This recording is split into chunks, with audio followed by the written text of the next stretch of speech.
Todo mundo ouvindo aí?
Bom, pessoal, agora sim, todos aí já sabendo nossa abertura e assim. Hoje nós temos a palestra de assim, sobre por que social selling, pagamentos instantâneos e o foco na experiência do cliente pode ser as melhores estratégias de venda para a sua empresa. Nosso palestrante é o Emerson Cochin, do Aumenta Vendas, certo? É uma startup aqui de Marechal Rondon, também incubada no Bioparque, e já tem uma vasta experiência aí com e-commerce já há vários anos, e também e hoje é uma das pessoas que vai abordar esse assunto. Então, Emerson, faça sua apresentação assim e... Beleza. Bom dia, pessoal. Tudo bem? Então, obrigado, Nilmar. Gostaria primeiramente de agradecer a você, na sua pessoa, agradecer ao Marcelo pela oportunidade também. Lembrar das pessoas, das pratas da casa, às vezes também é legal. E a gente poder transmitir um conhecimento também é bastante interessante. Então, a gente vai tentar aí trazer um pouco da nossa experiência de mais de 10 anos aí atuando no varejo físico e online, para vocês aí as tendências de mercado, o que está acontecendo, para a gente ver e analisar o cenário a longo prazo, trazer aí algumas coisas que podem ajudar vocês nos negócios de vocês. Beleza, pessoal? Vou compartilhar minha tela aqui.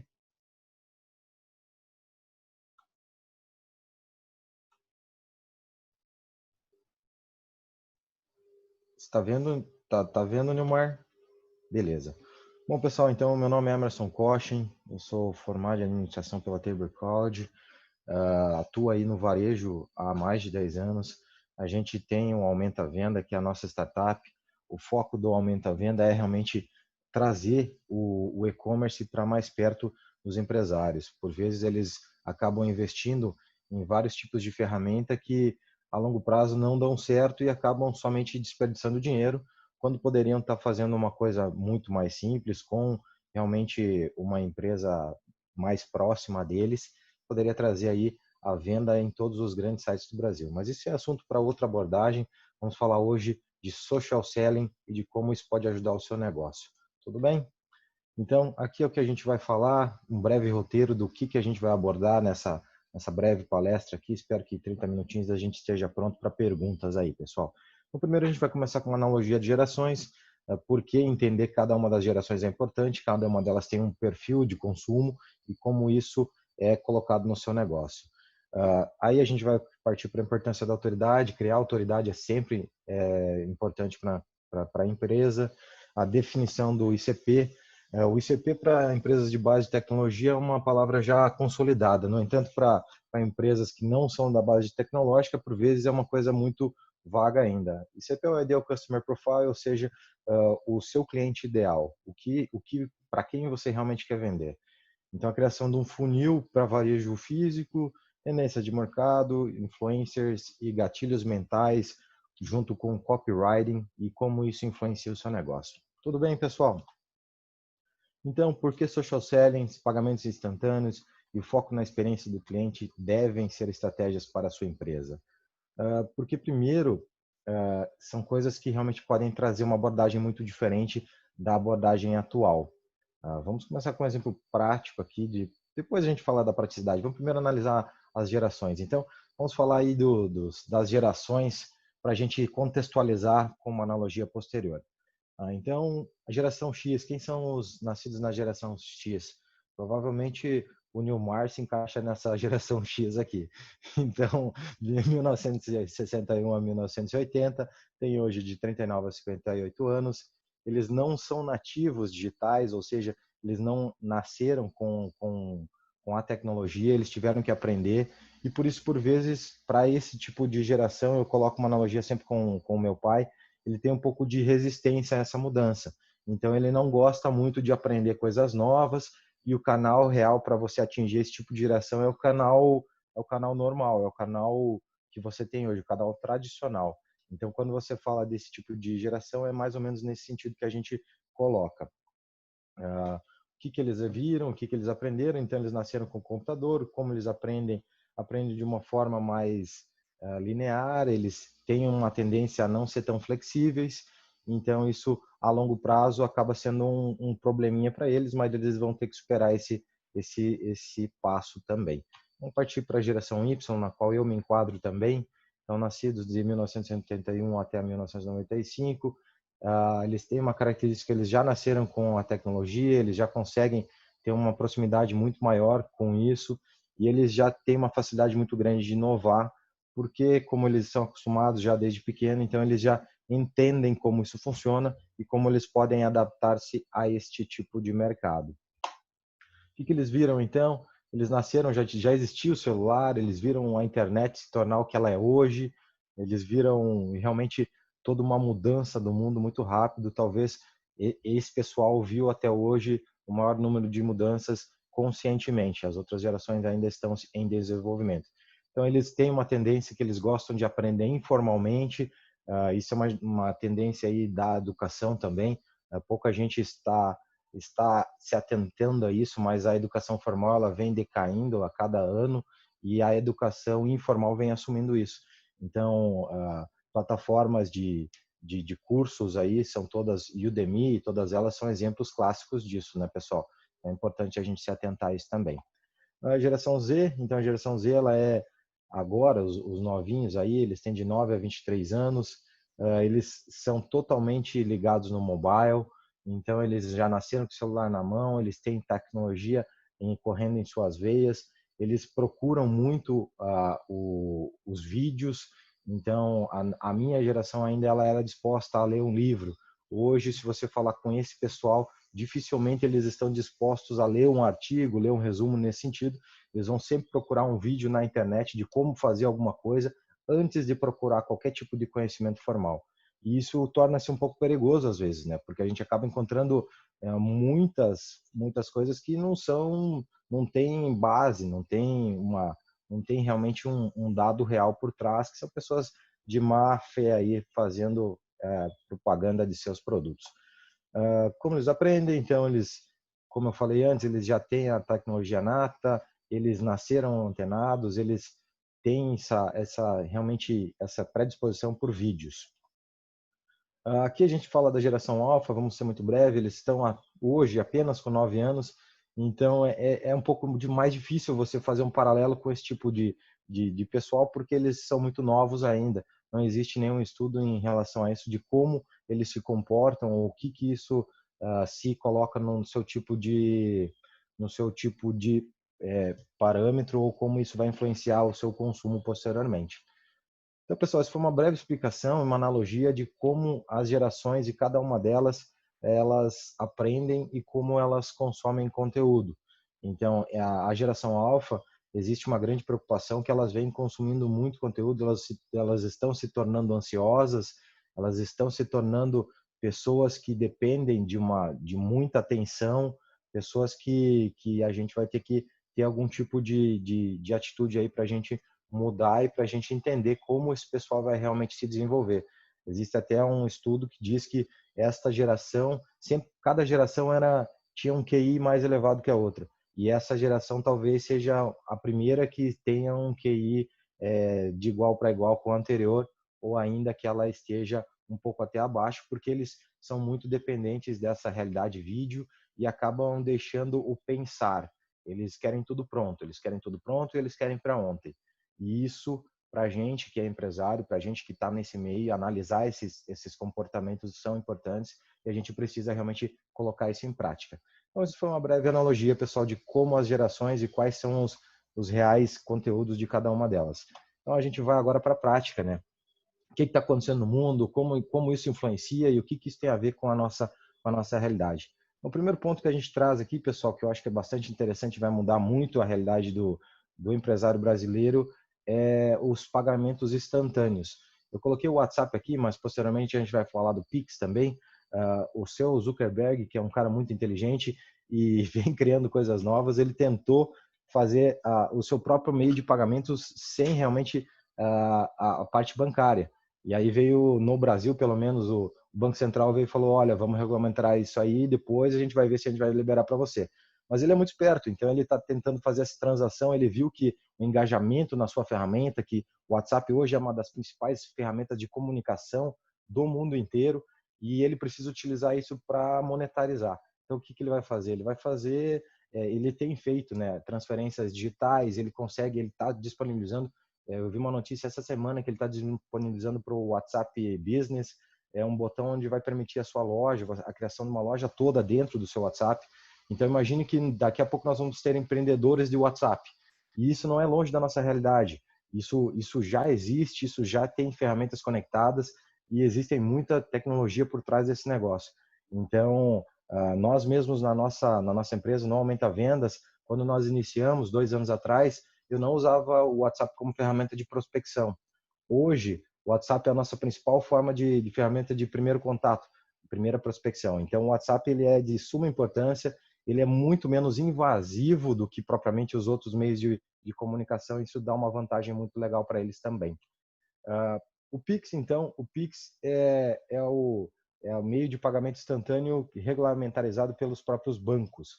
Então, qual vai ser a modalidade que eles vão fazer? Eles regulamentaram várias instituições financeiras, para cada uma delas desenvolver o seu próprio aplicativo, e isso vai ser disponibilizado para os próprios usuários. Então, isso vai permitir uma integração de transferências em tempo real.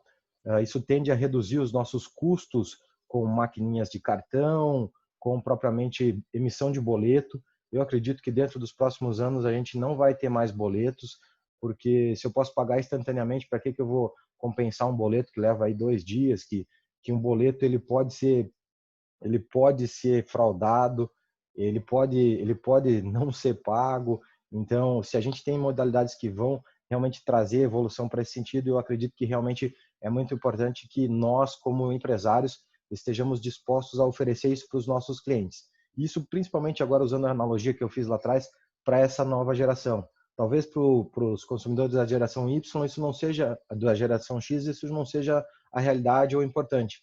Mas para essa nova geração, se a gente tem um ICP, um Ideal Customer Profile voltado para um pessoal jovem, eu acredito que é muito importante que a gente realmente traga isso para a realidade deles.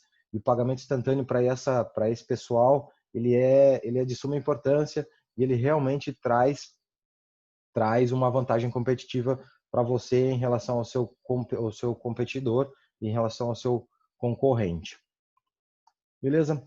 Segundo ponto que a gente aborda aqui é o ponto do próprio da geração Y, Z e Alpha terem nascido com mobile. Eu vejo ainda na nossa região, talvez em centros maiores, talvez essa realidade seja um pouco diferente, mas na nossa região, se uma empresa não existe no online, ela não tem a sua localização no Google, ela não tem um site, para essas novas gerações ela nem existe mais. Então eu ainda vejo empresas sem ter esse awareness, ou seja, sem ter um site próprio, sem ter uma identidade em redes sociais. Isso hoje é de suma importância, a gente não tem mais como ficar de fora dessa realidade. É imprescindível que nós tenhamos pelo menos alguma apresentação online. Então, para essas novas gerações, eu acredito que isso seja de real importância. Eu, particularmente, se eu estiver procurando um produto, uma empresa, e eu não achar nenhum dado dela na internet, eu não compro dessa empresa, porque para mim ela não é confiável. Então, vejam que esse paralelo ele muda conforme a idade da pessoa. mas a tendência é que isso seja dessa forma. Beleza, pessoal? Aqui o terceiro ponto, e um dos pontos que a gente abordou lá no título da nossa palestra, o social selling em si, o que é o social selling e quais são as tendências nesse mercado, por que todo mundo está falando dele. O social selling, então, ele vem do gatilho mental, da prova social. E o que é a prova social? Se o meu amigo gosta e se ele compartilha, se ele acha que é bacana, então deve ser bom. Então isso trouxe a tendência do uso de vídeos. Todo mundo não, mas grande parte dos jovens hoje sabem o que é TikTok, que é uma plataforma de vídeos criadas aí. Se você for perguntar para crianças de 4 a 5 anos, elas provavelmente sabem o que é TikTok. Provavelmente alguém com 40 e poucos anos talvez não saiba, mas são plataformas de compartilhamento de vídeo e elas criam uma força muito grande quando elas trazem o digital influencer. E o que é o digital influencer? São pessoas que, por algum atributo pessoal ou por alguma afinidade com algum tipo de profissão ou com algum tipo de fitness, eles têm essa força. Então, eles têm muitos seguidores. E esses seguidores, às vezes, trazem realmente uma relevância dentro dos posts deles muito maior que propriamente um post de uma pessoa normal. O alcance deles é muito grande. E isso, por vezes, tem que ser analisado muito próximo e é, por vezes, perigoso. O que vem acontecendo? Vem acontecendo que empresas privadas vêm contratando digital influencers, blogueiras e todo tipo de pessoas com um alcance maior, esses influenciadores, para representar suas marcas. Isso tem que ser analisado de um ponto crítico, que é qual a afinidade dessa pessoa, do público dessa pessoa, da identidade dessa marca com a minha empresa. Porque de pouco me vale eu, que sou uma empresa do ramo de software, contratar uma blogueira que ela tem afinidade com o ramo fitness. Isso, por vezes, se eu faço um movimento nesse sentido, eu acabo criando um efeito que a gente chama aqui atrás de efeito Horn. O que é o efeito Horn e o que é o efeito Halo? O efeito Halo é o efeito onde um atributo físico ou um atributo pessoal, ou seja, do próprio digital influencer, ela é muito boa, ela tem muito conhecimento na parte de, vamos usar, de moda, de fitness. Então, ela tem um público todo voltado para esse sentido e todos os seus seguidores a consideram, ou seja, a opinião dela vale muito. Então, isso é um efeito Halo. Mas, no entanto, se eu sou uma empresa de software e eu contrato essa digital influencer que mexe com moda, que tem 1 milhão de seguidores, mas no nicho de moda. O que acontece? O meu público-alvo, quem eu quero atingir, não está interessado nesse contexto. Então, eu acabo criando um efeito contrário. Eu acabo criando no meu público uma não empatia com esse canal de venda e eu acabo realmente tendo um problema nesse sentido. Então, as empresas, como isso é uma coisa muito nova ainda, todo mundo acha que qualquer tipo de mídia é boa. E nem toda mídia é boa. É interessante que a mídia, hoje, ela seja analisada de uma forma muito mais contextualizada e de uma forma de engajamento. Qual é o engajamento? Quem é o público dessa pessoa? A gente precisa entender isso e traçar esse paralelo em relação à nossa empresa para que a gente possa realmente ter sucesso na captação. E realmente a captação, a gente diz captação de leads, que é um termo da tecnologia, mas isso vai também se estender à captação de clientes, se fôssemos colocar isso num termo de empresas físicas. Tudo bem, pessoal? Então, outra tendência que a gente coloca aqui é o uso da Big Data. Como assim? Isso parece muito longe da nossa realidade. No entanto, hoje é muito mais fácil a gente ter dados. E a análise de dados hoje ela é de vital importância para as empresas, para as grandes empresas isso já é realidade. Para as pequenas empresas a gente coloca que isso vai ser também uma tendência de mercado, que é realmente a gente utilizar de SaaS, de softwares que possam nos dar ferramentas para que a gente realmente tenha um controle dos nossos clientes, ou seja, que a gente possa trazer para os nossos clientes uma visão da nossa empresa diferente, que a gente tenha uma proximidade muito grande. Quando a gente fala realmente em trazer essa proximidade, a gente tem que entender que hoje em dia tudo é relacionamento. Então, o relacionamento que eu desenvolvo com o meu cliente Se eu só resolvo um problema pontual com ele, eu tenho pouca autoridade. Se eu resolvo um problema que é dele mesmo, que realmente eu entendo, que eu tenho isso mapeado dentro da nossa empresa, que eu sei o que ele veio procurar, que eu realmente estou sabendo o que ele quer com o próximo ponto de encontro, é importantíssimo isso. E acredito piamente que surgirão ferramentas que vão integrar todos esses dados, porque hoje eu duvido que as lojas físicas tenham em seu portfólio algum tipo de resquício, ou seja, algum tipo de evidência do que é que aconteceu da última interação do seu vendedor com o seu cliente.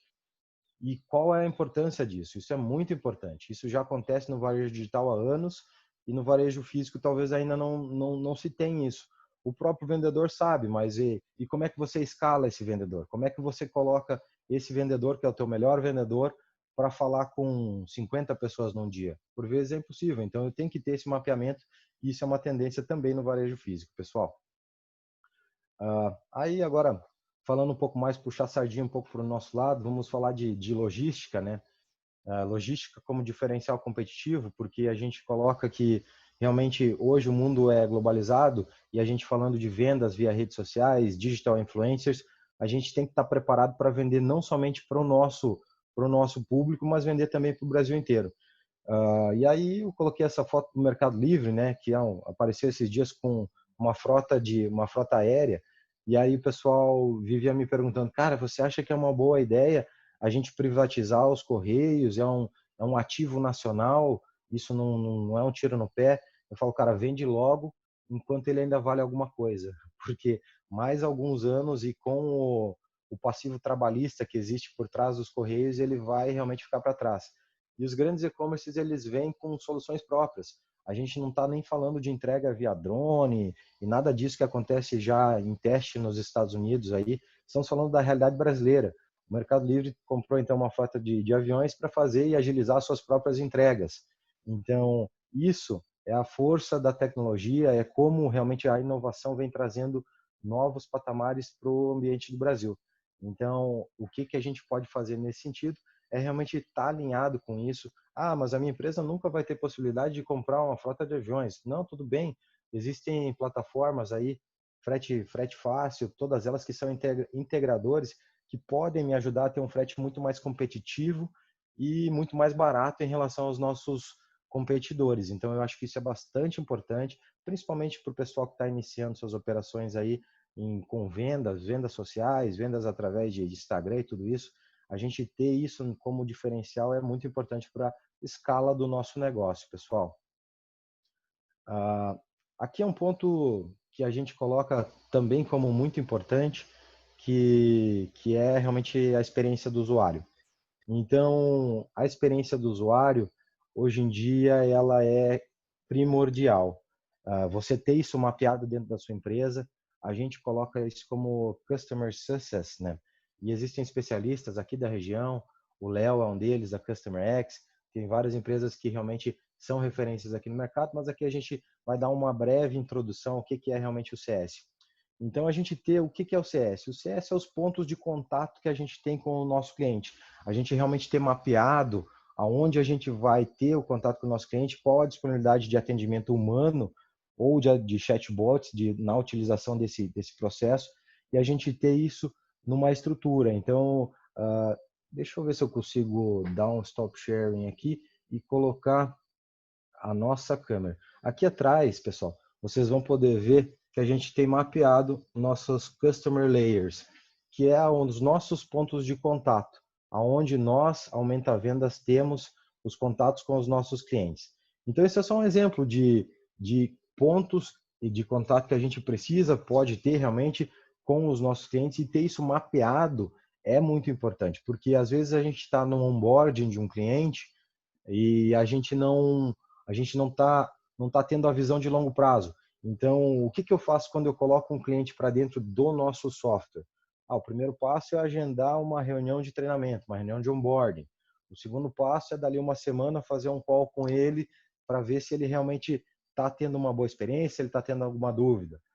Na terceira semana, eu vou fazer eu vou dar uma olhada no anúncio dele para ver se ele já está online. Então, o primeiro mês do cliente é muito importante, principalmente no software, ele é muito importante para você ter o engajamento. Se você tem um engajamento inicial e você está entregando o resultado, os próximos passos eles podem ser um pouco mais segmentados, ou seja, um pouco mais longe um do outro. E isso também é importante que a gente tenha tudo isso mapeado. Então, a gente ter isso dentro da nossa empresa é de suma importância. A gente ter um atendimento muito bem estruturado e a gente saber o que está acontecendo com os nossos clientes é uma tendência não só do varejo de software, não só de empresas de base tecnológica, como também o varejo físico. Eu duvido que tenha alguma loja aqui dentro, alguém aqui nessa reunião, que tenha isso estruturado no varejo físico. A primeira vez que o cliente chegou na minha loja, e agora? O que eu vou fazer? Qual que é o próximo passo? Às vezes ele sai de lá sem você saber nem o nome desse cliente. E você poderia ter toda uma base de dados, você poderia ter o interesse dele e agendar daqui a pouco uma call para esse cara, falar, oferecer um produto, oferecer uma promoção, colocar aí uma Black Friday, alguma coisa para esse cliente. Então, a gente ter mapeado é muito importante e a gente colocar isso para os nossos clientes também é de suma importância, pessoal. Aqui. Então, outra tendência que a gente colocou aqui, que eu acho que é bastante importante, principalmente para o varejo físico, que talvez a gente esteja falando mais aqui a fundo, é a gente se utilizar de eventos do varejo online no varejo offline. Então, há muitos anos já se tem a Black Friday. A Black Friday no Brasil ela tem mais de 10 anos. Ela é um evento como tantos outros que ela veio importado dos Estados Unidos e hoje ela é o maior evento de vendas no varejo digital. Então, eu vejo alguns grandes magazines, Magazine Luiza, outras grandes lojas se aproveitando desse nome muito forte para fazer promoções locais. Mas eu vejo poucas lojas, poucas empresas aqui fazendo uma Black Friday deles. E eles podem fazer isso porque esse nome já está na mídia. Não vai custar mais nada para eles se atentarem a esse evento. Então, é uma das tendências aí que eu vejo também para o mercado físico, que eles precisam colocar isso como promoção. Então, realmente, a gente precisa vender produtos e se aproveitar dessas datas para aumentar o nosso faturamento, pessoal. E aqui eu coloco, isso aqui é uma opinião pessoal, como a gente estava falando lá em cima, eu acredito que o uso de CRM ele vai se expandir tanto que o varejo físico também vai precisar de um CRM ou uma ferramenta de prospecção, uma ferramenta que possa fazer uma relação do seu cliente, ou seja, ter ali uma base de dados para analisar não somente o que tem acontecido em redes sociais, mas analisar comportamentos físicos. Hoje, vendedores de lojas físicas, eles não têm base nenhuma, eles não têm nenhum dado sobre o cliente, eles vão atender completamente às cegas. E o que é realmente a gente fazer uma venda? Primeiro de tudo é entender o problema. E se eu não tenho dado nenhum, é mais difícil eu entender o problema. Então, eu preciso ter os dados dos nossos clientes, o que eles vieram comprar, como eles se comportam, quais são as suas expectativas, tudo isso num software. E eu acredito que isso vai ser uma tendência de uso também no varejo físico, pessoal. Então, eu acredito que isso, dentro dos próximos meses e anos, aí a gente possa ver também. Então, além disso, o que mais que a gente tem para passar e para realmente colocar para vocês é o uso de gatilhos mentais. O uso de gatilhos mentais como diferencial. E isso pode ser usado com uma técnica chamada copywriting. E o copywriting é uma técnica que coloca isso na prática para fazer anúncios e para fazer chamadas. No entanto, tudo isso pode ser utilizado de forma também na prática. A gente pode utilizar esses gatilhos mentais, não somente no marketing físico, não somente no marketing digital, mas também no marketing físico. A gente pode colocar como eu resolvo a dor do meu cliente. Eu coloquei um aqui bem expresso, um gatilho de escassez aqui, última chance.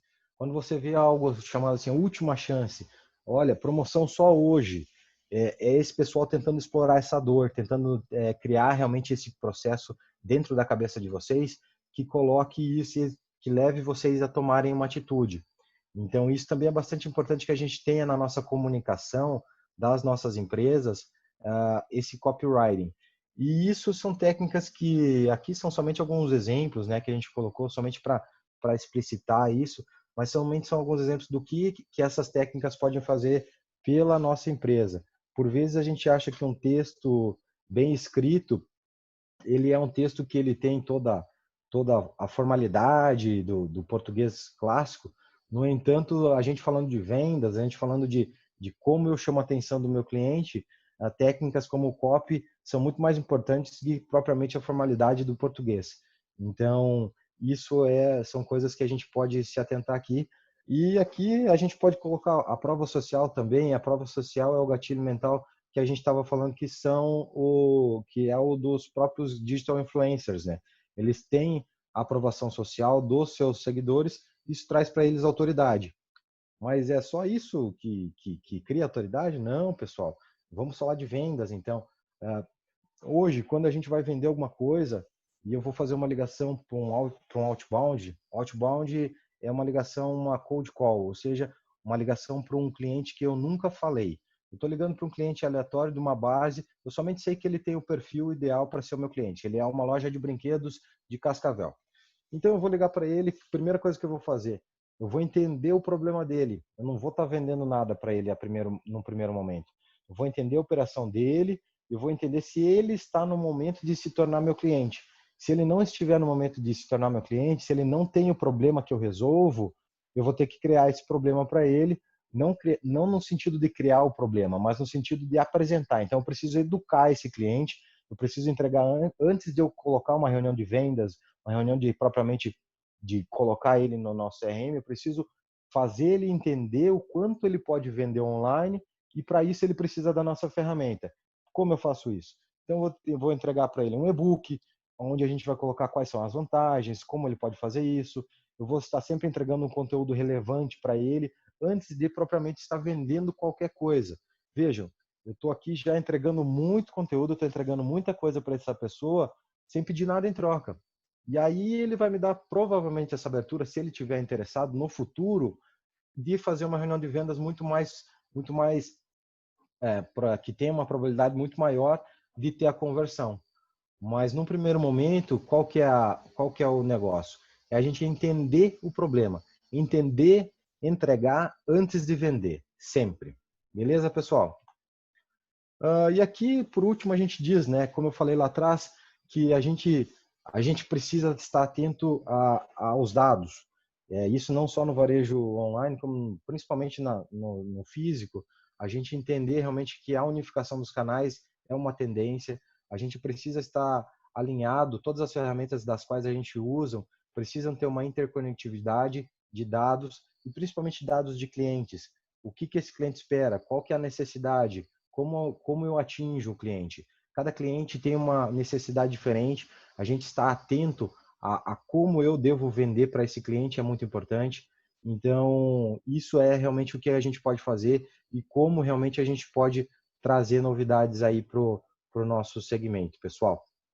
Então, trouxe uma breve aqui, tem alguns créditos aqui, livro do Gustavo Ferreira, Gatilhos Mentais, algumas pesquisas. Essa pesquisa que eu coloquei lá em cima é do Digital Group, algumas outras tendências.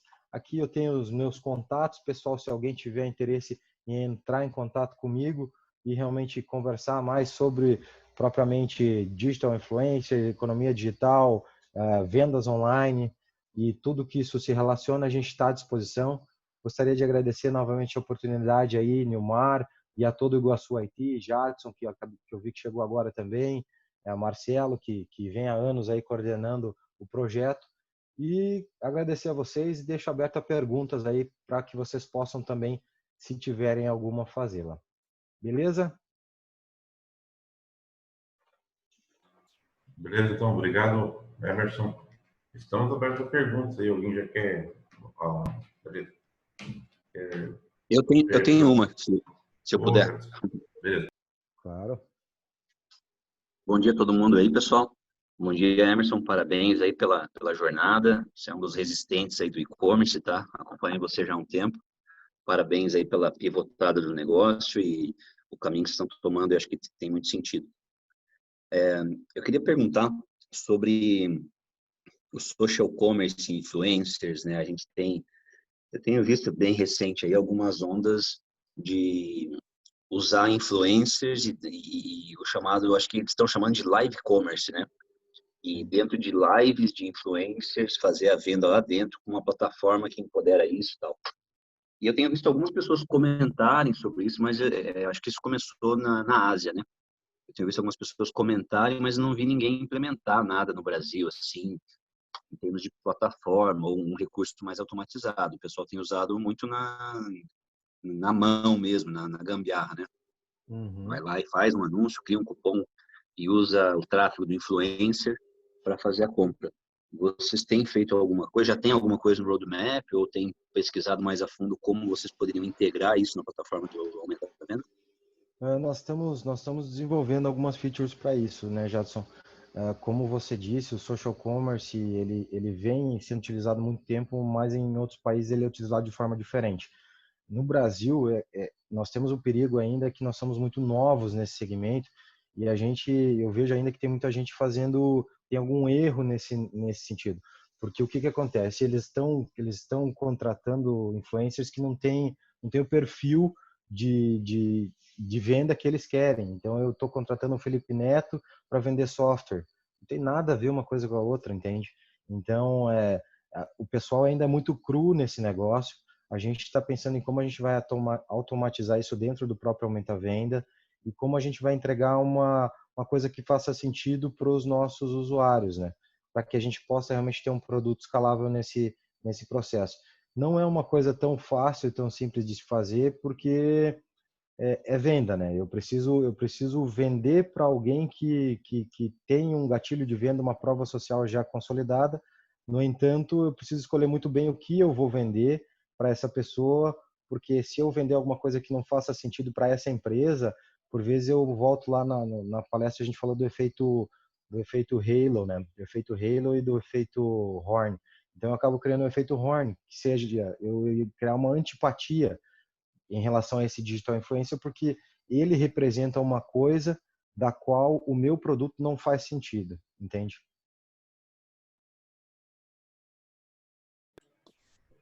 Entendi. Concordo sobre a dificuldade. Obrigado aí. Eu tenho uma pergunta também, Emerson. Vamos lá. Então, nesse ponto que você tocou agora, que eu posso estar vendendo algo para alguém que não é o meu público-alvo, então a tendência futura é sair um pouco desses digitais influencers que são mais genéricos e alcançam milhões de pessoas, mas focar mais naquele, então, que realmente fala com o meu público-alvo. Então, eu vou gastar menos e vou ter mais qualidade. É mais ou menos isso que você quer dizer? Eu tenho que realmente achar o cara que conversa com o meu público, né? Exato. Exatamente isso, Rafael. Não adianta eu pegar um cara. É o exemplo que eu dei lá na palestra. Eu pego uma digital influencer que é uma menina linda, ela usa roupa de academia, ela faz um post diário em relação a isso. Mas quem é o público dessa menina? Provavelmente são pessoas que estão interessadas nesse conteúdo. Quando eu estou falando de gestão de tempo, o meu tempo é valioso. E eu, particularmente, não vou ficar seguindo essa menina e não vou estar fazendo isso em daily basis. Então, o que é? Eu tenho que criar, às vezes nem é criar, mas contratar alguém que seja muito alinhado com a nossa visão de mercado. Então, eu contratar um Ricardo Amorim, alguém que seja um economista, alguém que faça sentido, talvez seja muito mais importante para a gente conseguir realmente fazer o processo andar, né? E para dar sentido para isso, porque um lead hoje ele é muito caro e eu ter um lead que não faz sentido para o meu negócio é um desperdício de tempo e de dinheiro. Isso a gente vê, empresas com base tecnológica vão saber o que eu estou falando. Cara, um lead hoje para você ter conteúdo, para você comprar esse anúncio, para você fazer isso de forma orgânica, ele é caro. Então, ele precisa estar alinhado com a sua estratégia. E isso nos digital influencers ainda não se tem uma linha certo de como vai andar. Tem muita gente implementando o que o Jadson falou, que são as lives com uma mistura de vendas, mas ainda é tudo no braço. Eu contrato você e como eu sou uma loja de roupas, você tem um público grande, então eu vou vender para esse pessoal, vou fazer um desfile. Eu vi um cliente nosso aqui da região fazendo isso. Então, é bacana, é legal, são novas estratégias, mas talvez pro negócio dele faça sentido. Pro seu, não, entende? Posso fazer uma contribuição, ao mesmo tempo talvez uma consulta.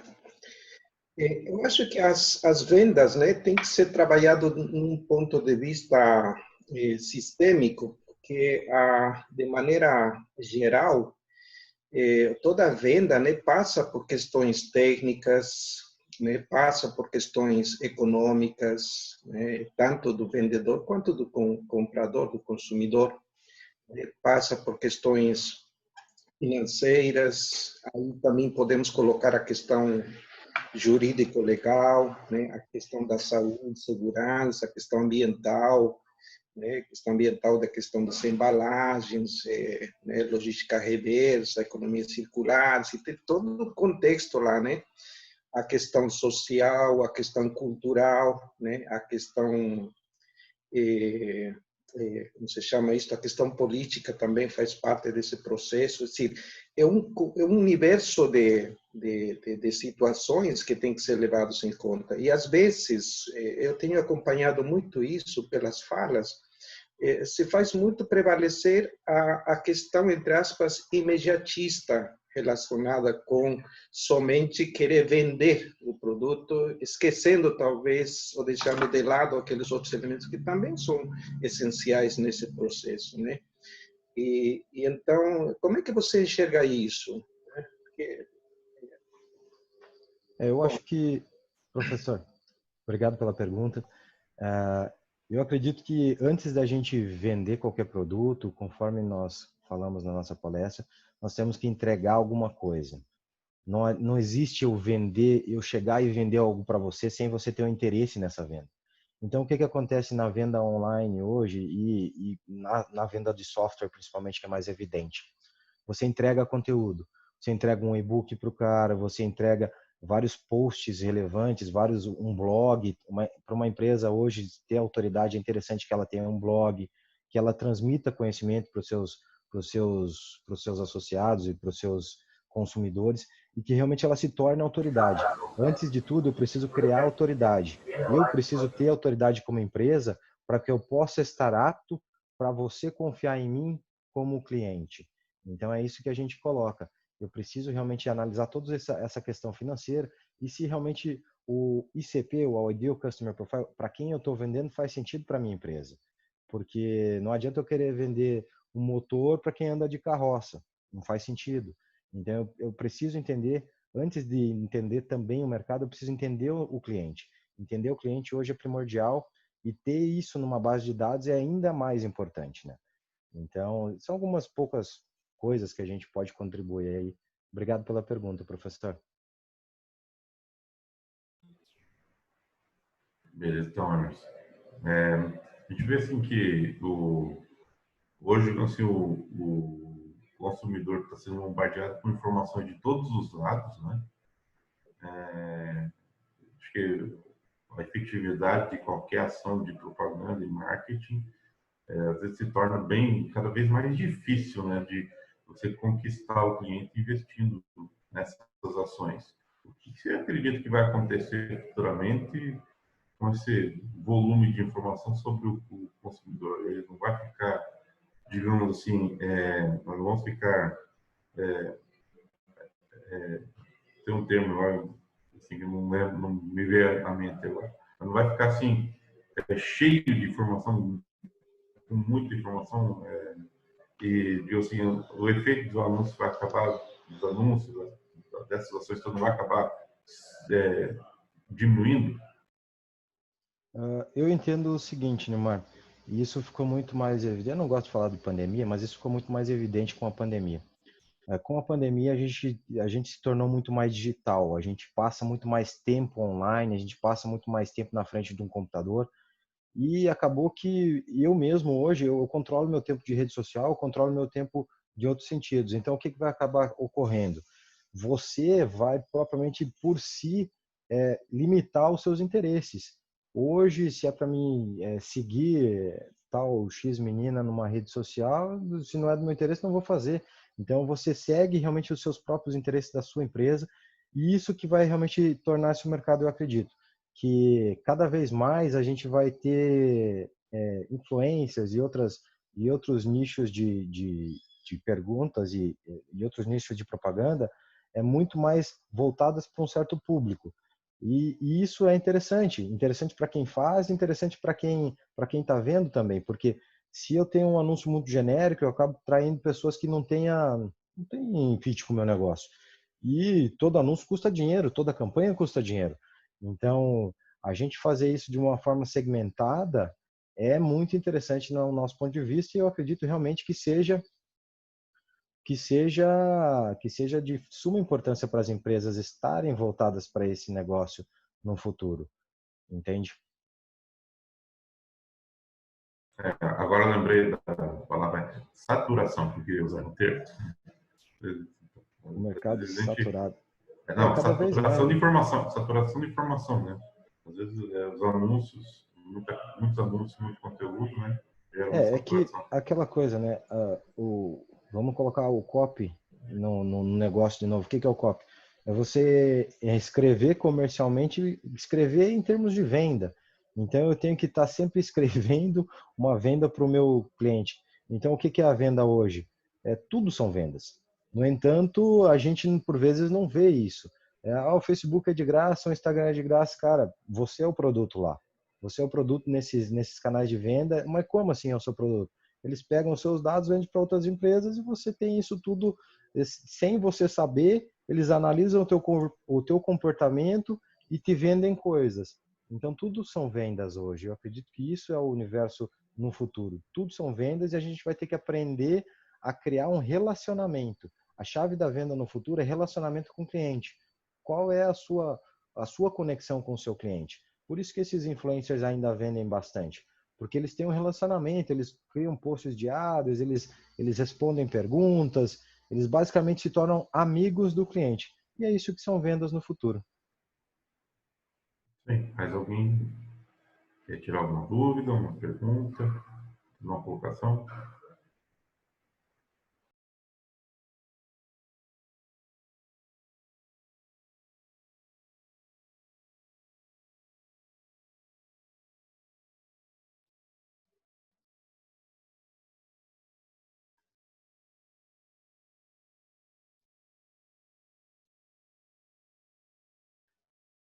A Juliana colocou interessante pararmos para pensar nisso tudo, do relacionamento ao público-alvo. É isso que a gente tinha falado, né, Ju? É realmente a gente colocar campanhas que façam sentido, que realmente não campanhas genéricas, né? Hoje em dia uma campanha genérica já não é mais suficiente. Beleza, então. Temos que ouvir mais, conversar mais. Nós vamos, assim, cada empresa, às vezes, mesmo, vai ter que garimpar seu cliente e estabelecer um relacionamento, uma conexão com o cliente. Né? Mas, assim, Marcelo, a gente pode interromper a gravação agora? Aí?